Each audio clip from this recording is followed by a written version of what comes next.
स्नान करने का नंबर आया महाराज। तो इनको स्नानशाला में ले गए। अब महाराज समस्त रानियों ने सोचा कि सुदामा जी परम मित्र आए हैं, तो सबने एक एक घड़ा लेकर के आई महाराज पानी। अब जिधर सुदामा जी देखे उधर घड़ा ही घड़ा नजर आए महाराज। 16,108 घड़ा। अब तो सुदामा जी महाराज घबरा गए, कहने लगे अरे कन्हैया जी क्या बला है? बोले क्या बला है? आपका स्नान होना है, तुझे सब मेरी पटरानी है कि अपना स्नान करने के लिए तुम्हारे लिए जल लेकर के आई है। बोले कहता है, सुदामा जी कहते हैं यदि इतना सारा जल मेरे ऊपर उड़ेल दिया गया ना तो तुम कितना ही छन्ने लगवा लेना, कितना ही ढूंढ लेना, तो दोबारा नहीं मिलने वाला, बह ही जाऊंगा, समुद्र ही में मिलूंगा सीधे जाके। अरे रुक जाओ डरो मत डरो मत। अरे सुदामा तुम तो बहुत भोले हो। उसी समय मेरे गोविंद ने क्या किया, समस्त 16,108 घड़े से एक एक चम्मच निकाला जल और सबके तरफ से स्नान करा दिया। अब महाराज स्नान करने के बाद सुंदर वस्त्र पहनाया। अब वस्त्र पहनाने के बाद सभी ने सोचा, सभी रानियों ने, अरे परब्रह्म परमात्मा का मित्र आया है, तो सुंदर फूल, सुंदर तिलक। अब तो महाराज सबके हाथ में सब तरफ कटोरी में चंदन ही चंदन देखे। अब महाराज 16,108 कटोरी में चंदन। सुदामा जी महाराज फिर से घबरा गए। बोले महाराज ये रानी से बचाओ, तो यदि मुझे इतना सारा चंदन चढ़ गया ना तो तुम कितने ही कुदाल चलवा लेना, कितने ही फावड़ा चलवा लेना, मैं बिल्कुल नहीं मिलूंगा। और ये चंदन तो लगा लेंगी लेकिन तेरी भाभी जरूर विधवा हो जाएगी, तो सारा चंदन जब लगेगा। तो भगवान कहते अरे सुदामा तू बहुत भोला है। उसी समय भगवान ने कहा मैं इन सभी देवियों की तरफ से तुझे तिलक कर दूंगा। अब तिलक हो गया।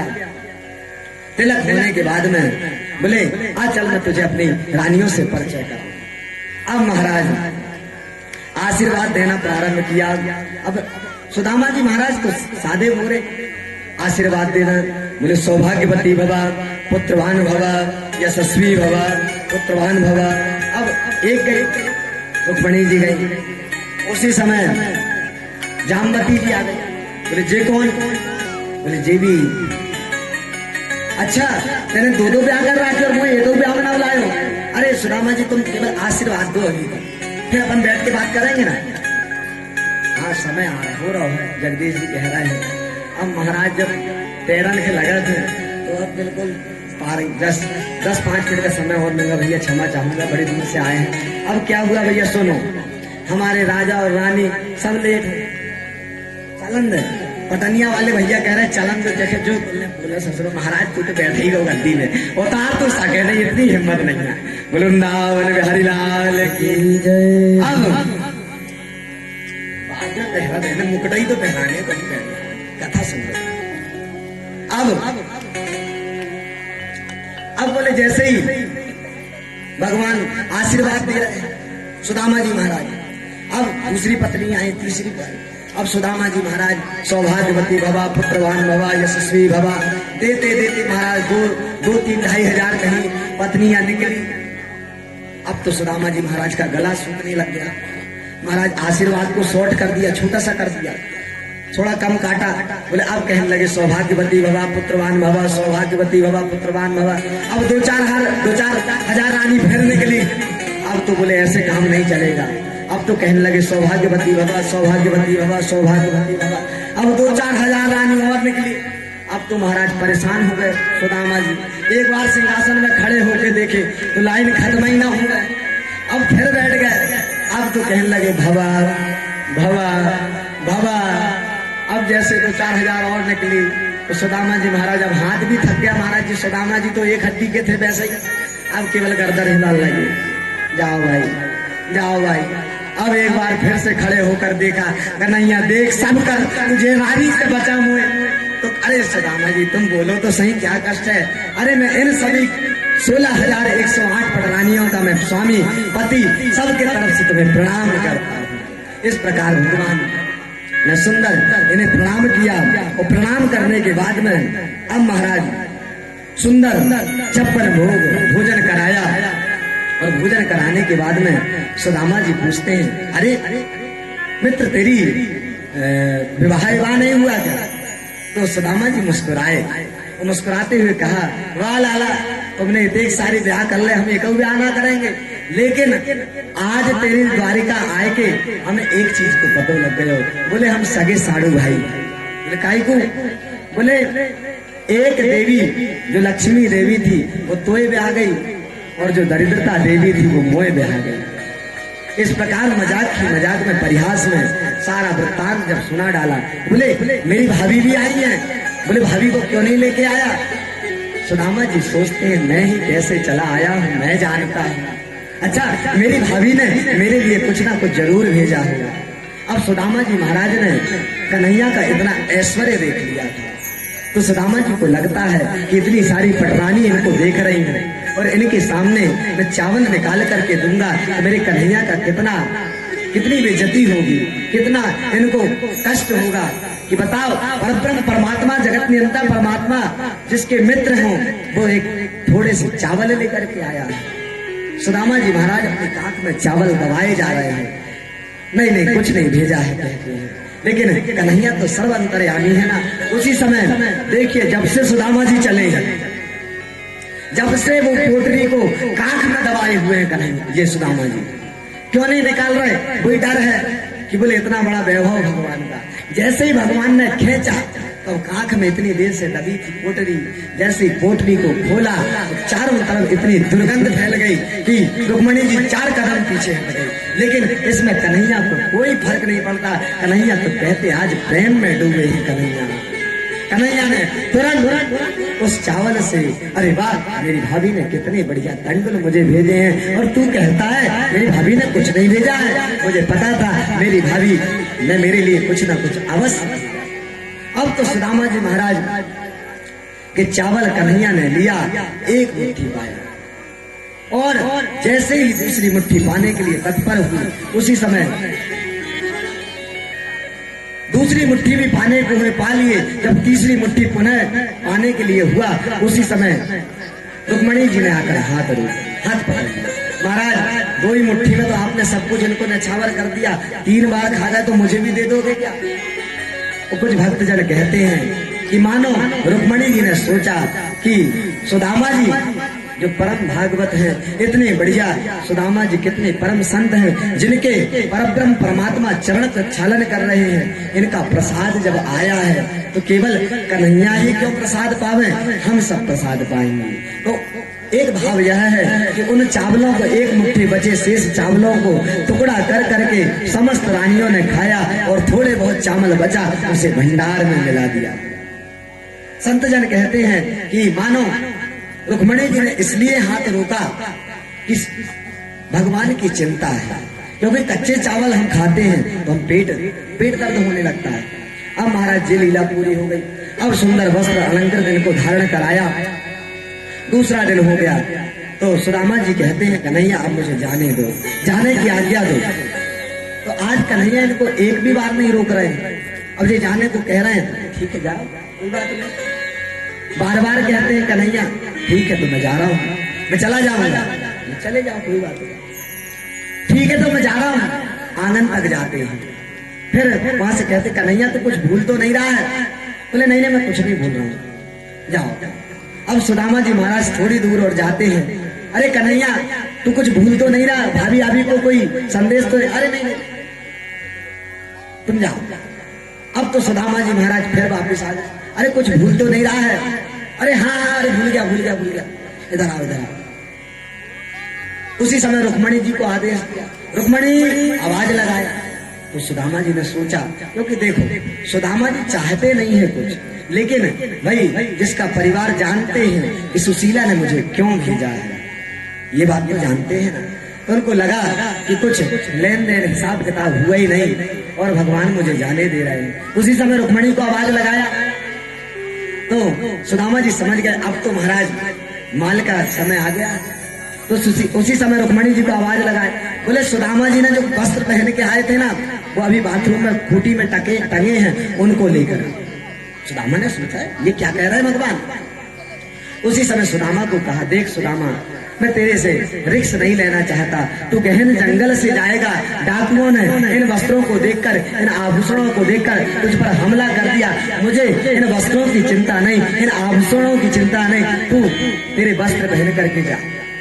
अब सुदामा ने उन वस्त्रों को भी छोड़ दिया और अपने जैसे वस्त्र पहना था वही वस्त्र पहन करके चले। आज सुदामा जब द्वारिका से जा रहे हैं तो पूरी द्वारिका वासी देख रहा है। क्या देख रही है? एक ऐसा मित्र आया, इतना दरिद्र, इतना दुखी, इतना मित्र आया, लेकिन ऐसा एक ही मित्र आया जो सुदामा, जो कि द्वारिका तो आया, भगवान का दर्शन तो किया, लेकिन द्वारिका से एक फूटी कौड़ी लेकर के नहीं गया। अब महाराज लटकते फटकते भगवान द्वारिका पहुंचे। द्वारिका से सुदामा जी महाराज अपनी पुरी को आए। अब आए तो यहाँ तो पूरा चमत्कार हो गया था महाराज। जो सुदामापुरी थी वो सुदामा जी का घर था, वह सुदामापुरी बन गई। वहाँ 7-7 मंजिला इमारत उनको नजर आई। अब तो महाराज जी रोने लगे। बताओ, वो कन्हैया का दर्शन करने के लिए क्या गए हम? हमारा तो जगह में किसी ने कब्जा कर लिया, न जाने किसने महल बना लिया, न जाने मेरी सुशीला कहाँ पर होगी। अचानक सुशीला ने झरोके से देखा कि स्वामी आ गए। उसी समय अब इसने बहुत सारा श्रृंगार किया और हाथ में आरती की थाली, पूजा की थाली लिए पतिदेव के पास आ रही। तो सुदामा जी ने सोचा कि इस राज्य की रानी आ रही है तो थोड़ा साइड हट जाता हूँ। अब जिधर सुदामा जी जावे उधर ही सुशीला आरती की थाली लिए चलती जा। अब चलते चलते सुदामा जी महाराज समुद्र तट तक आ गए। अब तो महाराज बहुत जोर से गुस्सा चढ़ गई सुदामा जी को। कहने लग गए, एक तो हमारी पत्नी खो गई है, ऊपर से तुम देवी हमारे पीछे चली आ रही हो, हम बहुत परेशान हैं। एक तो अरे स्वामी, आप मेरे को नहीं पहचान रहे? अरे सुशीला तो सुशीला है क्या? अरे सुशीला, तेरे सिर में 2-2 चुटीला ये सब कैसे हुआ? तो बोले, आपका सेवक आया था ना, उसने ये सब संपदा बना कर दी। अच्छा, कौन आया था? बोले, वो बता रहा था कि सुदामा जी ने हमको भेजा है, एक बार वो सेवक से मिला तो सही। जब इस प्रकार से कहा तो जब सेवक से मिला तो सही कहा तो उसी समय बोले, है क्या भी वो मुनि? बोले, है ना, मिलना चाहता है। उसी समय सुदामा जी महाराज गए और देखा तो कोई और नहीं, हमारे कन्हैया। बड़ी सुंदर छवि है कन्हैया की। बोले, नुकीली जूतियां पहने हुए हैं, दोनों तरफ से जो लांग पहनते ना धोती, वो वाली धोती पहने हुए हैं। अंगूठिया 4-4, 10-10 अंगूठिया धारण किया है और चश्मा पहना है, नाक में रखे हुए, पूरा मुनीमों का भेष। और पेन कापी लिए हिसाब किताब जोड़ रहे हैं। सुदामा जी के 6 बच्चे, एक बच्चा इधर बैठा है, एक बच्चा इधर बैठा है, एक बच्चा नाक पकड़ करके हिला रहा है। उसी समय सुदामा जी बोले, हाँ मुनीम जी, कब तक के मुनीम हो तुम? तो बोले, तेरे जैसे भक्त के लिए तो मैं जन्म जन्मांतर का मुनीम बन सकता हूँ, तो बोल तो सही। बोले, मुनीम बनना चाहोगे? बोले, हाँ। एक काम करो मुनीम जी, ये रहिए तुम्हारी भाभी, ये रहे तुम्हारे 6 भतीजे, इनको रखो और ये रखो तुम्हारी संपदा, हम तो इसे छोड़ करके चले। सुदामा जी महाराज बोले, मुझे ये संपत्ति नहीं चाहिए। अच्छा, एक बात तो बताओ कन्हैया। बोले, क्या? जब तुम आ ही रहे थे, यहाँ पर आए हो, तुम कैसे आए हो? बोले, रथ से बैठ के आए। तो कम से कम मेरे को बैठा लेके तो ले आते। तुम्हारा जो रथ है इतनी देर से 2-4 दिन से चलते चलते मैं आ रहा, थक गया, मेरे पाँव रख के बैठा के नहीं ला सकते थे क्या? तुम्हारा रथ था वह कलंकित हो जाता मुझे बैठा ले? बोले, नहीं, मेरा रथ तो कलंकित नहीं होता, लेकिन मेरी मित्रता जरूर कलंकित हो जाती। अब सुदामा जी महाराज ने सब राजपाट त्याग दिया। ठाकुर जी, मुझे कुछ नहीं चाहिए, केवल आपका प्रेम चाहिए, क्योंकि जो भी भक्त होते हैं ठाकुर जी के, वो केवल ठाकुर जी का प्रेम मांगा करते हैं। प्रेम के आगे कुछ नहीं है उनके सामने, बिरहैया है। अब सुदामा जी महाराज ने 10वें स्कंद का पाठ करते हुए मोक्ष पद को प्राप्त किया। इस प्रकार से जो सुदामा जी महाराज की कथा श्रवण करता है, उनको भगवान कृष्ण के प्रति प्रेम उत्पन्न होता है। हे भगवान, जिन जिन भक्तों ने जिस जिस भाव से सुदामा चरित कथा श्रवण किया है, हे बिहारी जी महाराज उनकी समस्त मनोकामनाएं पूर्ण करें। वृंदावन में हरिलाल जय हो। केवल 5 मिनट का प्रसंग और थोड़ा सा बचा है। इसके बाद भगवान ने आगे 12 स्कंद, 11 स्कंद में वृत्तासुर जी, दत्तात्रेय जी ने 24 गुरु बनाए अपने जीवन में। उनकी कथा आती है। इन्होंने कीड़े मकोड़े जीव जंतु जो इनको शिक्षा योग्य लगे उन सबको गुरु बनाया। हम आपको चाहिए अपने जीवन में। फिर बोले इन्होंने 24 गुरु बनाए। तो भक्तजन कहते महाराज जी 24 गुरु बनाए, हम 1-2 गुरु नहीं बना सकते। बोले नहीं, इन्होंने जो 24 गुरु बनाए हैं यह शिक्षा गुरु, दीक्षा गुरु नहीं है। दीक्षा गुरु हमेशा एक होना चाहिए। शिक्षा तो हमें जितने शिक्षा प्राप्त हो जाए हमें शिक्षा, गुरु की हमारे जीवन में बहुत बड़ी महत्वता है। सबसे बड़ा हमारे जीवन में गुरु होता है। इसलिए संसार में हमारे जो धार्मिक ग्रंथ हैं वो क्या कहते हैं, गुरु बनाओ जान के पानी पियो छान के। गुरु की महिमा बहुत है, अपरंपार है। रास्ते का पत्थर किस्मत ने मुझे बना दिया। क्या हुआ? रास्ते का पत्थर किस्मत ने मुझे बना दिया। जो रास्ते से गुजरा एक ठोकर लगा गया। जो रास्ते से गुजरा एक ठोकर लगा गया। एक पत्थर का गुट्टा पत्थर जमीन पर पड़ा होता है। किसी ने पूछा महाराज इसका इतना ही भाग्य है क्या, इसकी यही गति है क्या? बोले नहीं, उस पत्थर की भी तकदीर बदल सकती है। बोले कैसे? शर्त ये है करीने से तराशा आ जाए। उसी समय उस पत्थर को एक शिल्पकार ने देखा और शिल्पकार ने उठाया, ज्यादा कुछ नहीं किया। बोले उसके ऊपर का आवरण हटा दिया और सुंदर मूर्ति बना दिया और एक मंदिर में स्थापित कर दिया। जो गांव के जो भक्त उसको लात मारा करते थे, इधर से उधर लुढ़काया करते थे, वह गुरु की कृपा से, शिल्पकार की कृपा से उसके सामने शीश झुकाया करते। हम कौन सी? हम उसके सबसे बड़े उदाहरण हैं। इसी गली में घूमा करते थे, एक नाक बहाया करती थी। सीधी सी बात, पढ़ना लिखना ढंग से आता नहीं था, लेकिन उस गुरुदेव ने हमें ले गए और वृंदावन ले जाकर के पढ़ाया और आज आपके सामने हम देख रहे हैं। उस गुरु की तो कृपा है, नहीं तो हम तो सोच भी नहीं सकते थे। हमारे जीवन में गुरु की बहुत बड़ी महिमा है। इसके बाद उपदेश देते हुए कहते हैं कि केवल हम आपको परमात्मा को हर स्थिति परिस्थिति में उस परब्रह्म परमात्मा की कृपा का अनुभव करना चाहिए। हर घट मेरा साइया खाली घटना कोई, किसको कैसर पत्थर मारू कौन पर आया है। शीश महल में हर एक चेहरा अपना लगता है। हर जीव के अंदर उस परब्रह्म परमात्मा का दर्शन करें। इस भाव से 12 स्कंद में सुंदर कथा बताते हुए आगे कहते हैं सूचीबद्ध पूर्ण संपूर्ण कथा सुनाया। उसके बाद में कहते हैं विष्णु पुराण में 23,000 श्लोक हैं। सूत जी महाराज बताते हैं सोनकादि 88,000 ऋषियों को। भागवत में 18,000 श्लोक हैं। पद्म पुराण में 55,000 श्लोक हैं। वराह पुराण में 24,000 श्लोक हैं। मत्स्य पुराण में 24,000 श्लोक हैं। इस प्रकार से समस्त पुराणों का श्लोकों की संख्या बताते हुए और बताया कलयुग की 4,32,000 वर्ष उम्र है और जब कलयुग का अंतिम चरण चलेगा उस समय पर भगवान का अवतार होगा जिसका नाम कल्कि अवतार होगा, जो कि शाम्बलपुर नाम के एक विष्णु यश ब्राह्मण के यहाँ जन्म होगा। इस प्रकार से अब सुखदेव जी महाराज ने 7 दिवसीय कथा श्रवण करा करके अपने परीक्षित को सर्प ने डसा और डसने से पूर्व ही परीक्षित ने अपने प्राणों का त्याग किया और परम मोक्ष पद की प्राप्ति किया।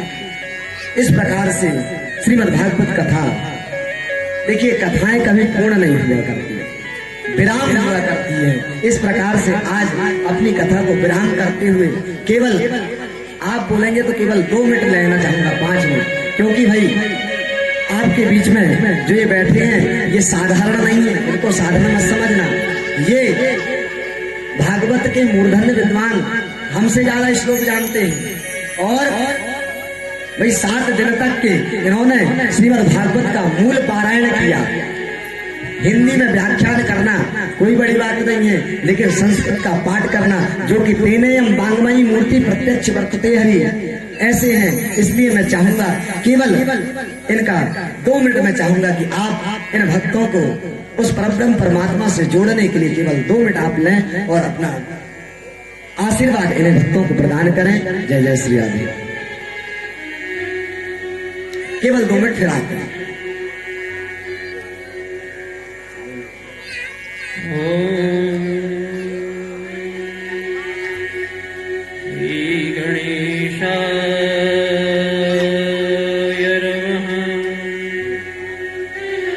ॐ श्री सरस्वत्यै